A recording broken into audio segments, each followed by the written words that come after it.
کے واقعہ میں سے آپ کے سامنے پیش کیا جا رہا ہے قابیل و حابیل کا واقعہ۔ ان دونوں کا واقعہ بھی چونکہ حضرت آدم علیہ السلام کا ایک واقعہ کا حصہ ہے اس لیے قابل ذکر ہے۔ قرآن عزیز نے حضرت آدم علیہ السلام کے ان دو صاحبزادوں کا نام ذکر نہیں کیا، صرف ابن آدم کے دو بیٹے کہہ کر مجمل چھوڑ دیا۔ البتہ تورات میں ان کے یہی نام بیان کیے گئے ہیں جو عنوان میں درج ہیں۔ ان کے واقعے کا متعلق حافظ حدیث حماد الدین بن کثیر نے اپنی تاریخ میں صدی سے سند کے ساتھ ایک روایت نقل کی ہے۔ حضرت عبداللہ بن مسعود اور بعض دوسرے صحابہ سے منقول ہے۔ اس کا مضمون یہ ہے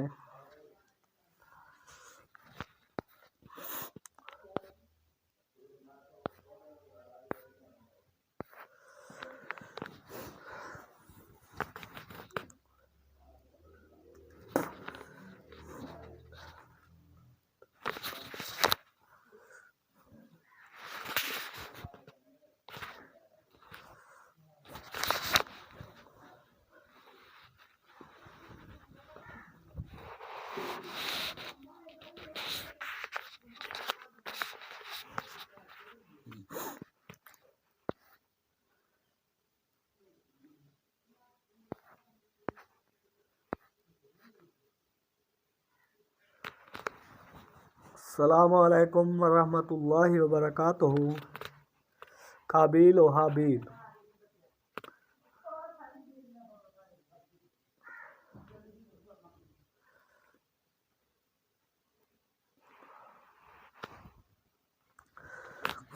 السلام علیکم ورحمۃ اللہ وبرکاتہ۔ قابیل و حابیل ان دونوں کا واقعہ بھی چونکہ حضرت آدم علیہ السلام کے واقعہ کا ایک حصہ ہے اس لیے یہاں قابل ذکر ہے۔ قرآن عزیز نے حضرت آدم علیہ السلام کے ان دونوں صاحبزادوں کا نام ذکر نہیں کیا، صرف آدم علیہ السلام کے دو بیٹے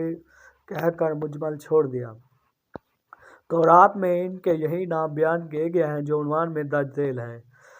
ان کے واقعہ کے متعلق حافظ الحدیث حماد الدین بن کثیر نے اپنی تاریخ میں صدی سے سند کے ساتھ ایک نقل کیا ہے جو حضرت عبداللہ بن مسعود رضی اللہ تعالیٰ عنہ اور بعض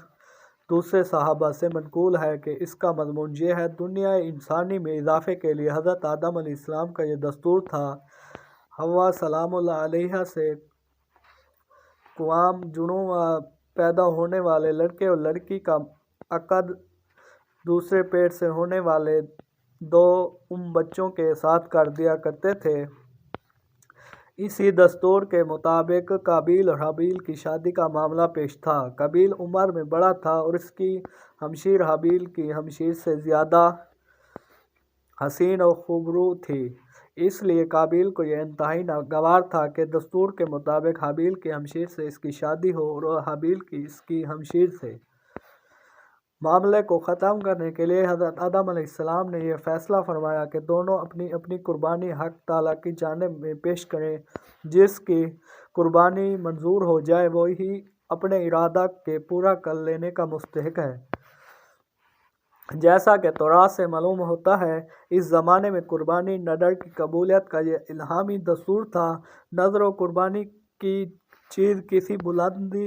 جگہ پر رکھی جاتی اور آسمان سے آگ نمودار ہو کر اس کو جلا دیتی تھی۔ اس قانون کے مطابق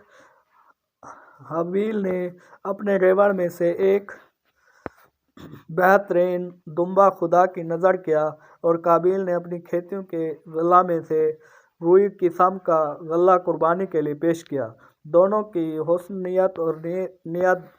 بد کا اندازہ ہی اس عمل سے ہو گیا، لہذا حسب دستور آگ نے آ کر حابیل کی نذر کو جلا دیا اور اس طرح قبولیت کا شرف اس کے حصے میں آیا۔ قابیل اپنی اس توہین کو کس طرح برداشت نہ کر سکا اور اس نے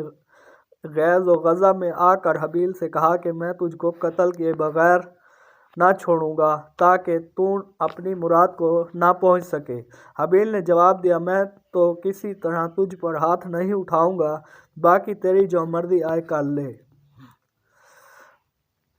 قربانی کا معاملہ سو خدا کے ہاتھ تو نیک نیت ہی کی نظر قبول ہو سکتی ہے، وہاں بدنیت کی نہ دھمکی کام آ سکتی ہے اور نہ بے حیا بے وجہ کا غم و غصہ۔ قابیل پر اس نصیحت کا الٹا اثر پڑا اور اس نے غصے سے مشتعل ہو کر اپنے بھائی بابیل کو قتل کر دیا۔ مگر قرآن عزیز میں شادی کا قصہ مذکور نہیں ہے، صرف زبانی قرآنی نڈر کا ذکر ہے،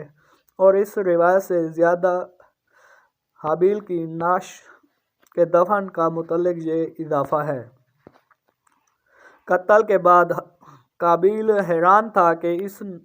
نعش کا کیا کرے گا، ابھی تک نسل آدم موت سے دوچار نہیں ہوئی تھی، اس لیے حضرت آدم علیہ السلام نے مردے کے بارے میں کوئی حکم الہی نہیں سنایا تھا۔ یکایک اس نے دیکھا کہ ایک کوے زمین کریت کر گڑھا کھودا۔ قابیل کو تنبہ ہونے کے مجھے بھی اپنے بھائی کے لیے اس طرح گڑھا کھودنا چاہیے۔ بعض روایت میں ہے کوے نے دوسرے مردہ کوے کو اس گڑھے میں چھپا دیا۔ قابیل نے یہ دیکھا کہ تو اپنی ناکارہ زندگی پر بے حد افسوس کیا اور کہنے لگا، میں اس حیوان سے بھی گیا گزرا ہوں کہ اپنے اس جرم کو چھپانے کی بھی اہلیت نہیں رکھتا۔ ندامت سے سر جھکا لیا اور پھر اس طرح اپنے بھائی کی نعش کو سپرد خاک کیا۔ اور سنا ان کو حال واقعہ آدم کے دو بیٹوں کا، جب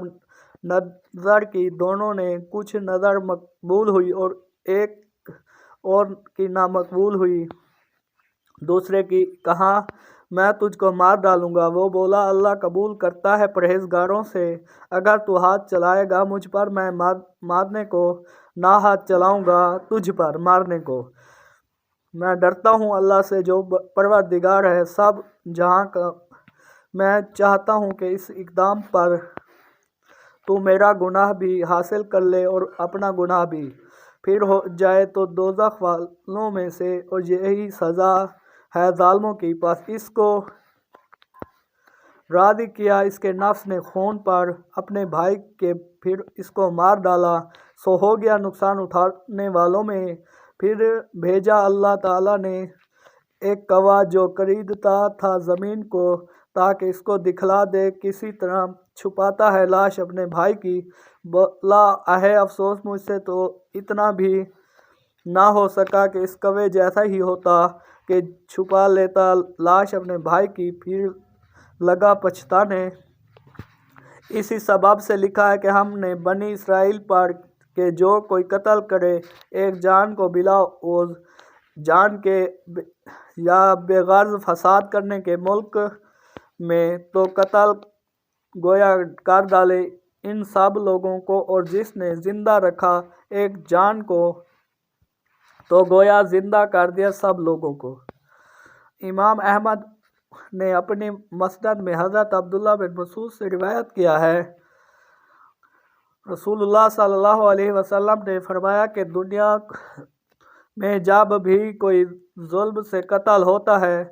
تو اس کے گناہ حضرت آدم علیہ السلام کے پہلے بیٹے قابیل کی گردن پر ضرور ہوتا ہے، اس لیے کہ وہ پہلا شخص ہے جس نے ظالمانہ قتل کی ابتدا کی اور یہ ناپاک سنت جاری کی۔ دمشق کے شمال میں جبل قاسیون پر ایک زیارت گاہ بنی ہوئی ہے جو مقتل حابیل کے نام سے مشہور ہے، اور اس کے متعلق ابن عساکر نے احمد بن کثیر کے تذکرے میں ان کا ایک خواب نقل کیا ہے، جس میں مذکورہ ہے کہ انہوں نے نبی اکرم صلی اللہ علیہ وسلم کو خواب میں دیکھا اور آپ کے ساتھ حابیل بھی تھے۔ حابیل نے بقسم کہا کہ میرا مقتل یہی ہے، اور آپ نے ان کے قول کی تصدیق فرمائی، اور بہرحال یہ خواب ہی کی باتیں ہیں اور خواب کے سچے ہونے کے باوجود بھی اس کی کوئی شرعی یا تاریخی حکم ثابت نہیں ہو سکتا۔ مقام عبرت سورۃ مائدہ کے بیان کردہ آخری آیات اور مستورات بالحدیث میں ہم پر یہ حقیقت اشکارا کرتی ہے کہ انسان کو اپنی زندگی میں ہرگز کسی گناہ کی ایجاد نہیں کرنی چاہیے تاکہ وہ کل کو بدکاروں اور ظالموں کے لیے ایک نئے حربے کا کام نہ دے، اور ورنہ نتیجہ یہ ہوگا کہ کائنات میں جو شخص آئندہ اس بدعت کا اقدام کرے گا تو بانی بدعت بھی برابر اس گناہ کا حصہ دار بنتا رہے گا اور مجد ہونے کی وجہ سے ابدی ذلت و خسران کا مستحق ٹھہرے گا۔ گناہ بہرحال گناہ ہے، لیکن گناہ کی ایجاد مجد کے لیے ہمیشہ ہمیشہ کا وبال سر سے باندھ دیتی ہے، نعوذ باللہ من ذالک۔ حابیل خدائے تعالیٰ کا مقبول بندہ تھا اور قابیل بارگاہ الہی کا راندہ ہوا، اس لیے ضرورت تھی کہ حابیل کے پاک جسم کی توہین نہ ہو اور نسل آدم کی کرامت و بزرگی قائم رکھنے کے لیے بعد مردن تدفین کی سنت قائم ہو جائے، اور تقاضائے انصاف تھا کہ قابیل کی اس کمینہ حرکت پر اس کو دنیا میں بھی ذلیل کیا جائے اور اس قابل بنا دیا جائے کہ خود اس کو اپنی بے مائگی عقل و دانش اور کمینگی کا احساس ہو جائے۔ اس لیے نہ اس کو احلام بخشا گیا اور نہ اس کمینہ حرکت کی چھپانے کی عقل کی روشنی عطا کی گئی، بلکہ ایک ایسے حیوان کو اس کے رہنما بنایا گیا جو عیاری و مکاری میں طاق اور اتباع میں ضرب المثل ہے، اور آخر کار قابیل کو یہ کہتے ہی بنا، ہائے افسوس کہ کیا میں ایسا گیا گزرا ہو گیا کہ اس کوے جیسا بھی نہ بن سکا۔